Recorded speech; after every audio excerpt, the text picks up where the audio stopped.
નમસ્કાર મિત્રો, હું છું આપનો મિત્ર એડવોકેટ કિરીટ કામડિયા. આજે દિલ્હી ખાતે જંતર મંતર ઉપર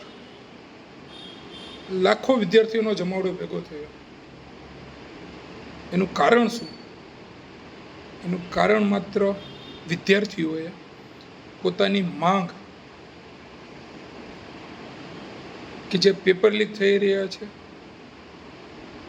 જે સરકાર દ્વારા એવી કુનીતિઓ એવી બનાવવામાં આવી રહી છે કે જેમાં મુખ્યત્વે શિક્ષણ વ્યવસ્થામાં સુધારો કરવો અને તાજેતરની જેટલી સ્પર્ધાત્મક પરીક્ષાઓ છે એ સ્પર્ધાત્મક પરીક્ષાઓનું એક વિશ્લેષણ કરી અને જે વિદ્યાર્થીઓને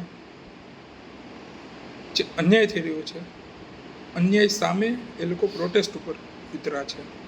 પરંતુ આપણી સરકાર એટલી હદે નીચ અને એટલી હદે ઢીઢ થઈ ગઈ છે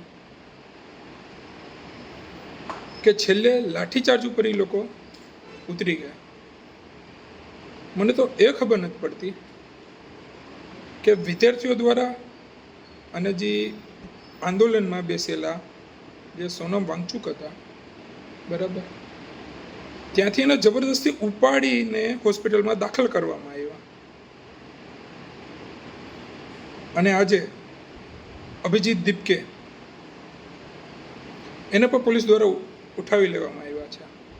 એ લોકોની મુખ્ય માંગ શું છે કે જે વિદ્યાર્થીઓ સાથે ખોટું થયું છે અને જેટલા વિદ્યાર્થીઓ આત્મહત્યા કરી ગયા છે એ વિદ્યાર્થીઓને ન્યાય મળે. કેન્દ્રીય મંત્રી, શિક્ષણ મંત્રી છે જે ધર્મેન્દ્ર પ્રધાન, એમનું રાજીનામું માગે છે. એ લોકો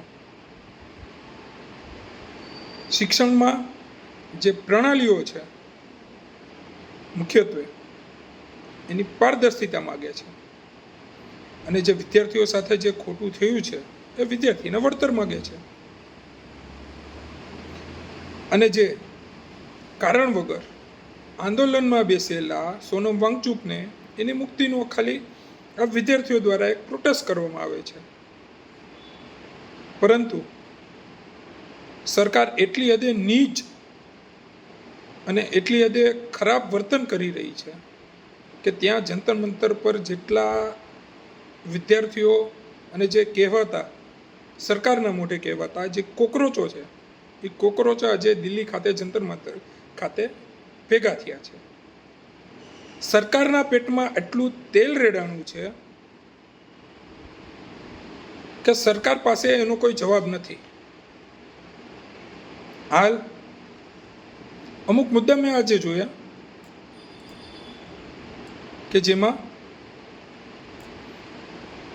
ચાલો સંસદ સુધીની આ વિદ્યાર્થીઓએ અને જેટલા યુવાઓ જેટલા એકઠા થયા છે એ લોકોની એક જ માંગ રહી છે કે જેટલા ઉપરોક્ત મુદ્દાઓ છે મુદ્દાનું વર્ગીકરણ કરો અને સરકાર આને સામ દામ દંડ ભેદ કઈ નીતિથી જોવે, અમારે કશું લેવા દેવા નથી, પણ અમારા મુદ્દાઓ છે એ મુદ્દાઓનું પાલન કરે. બસ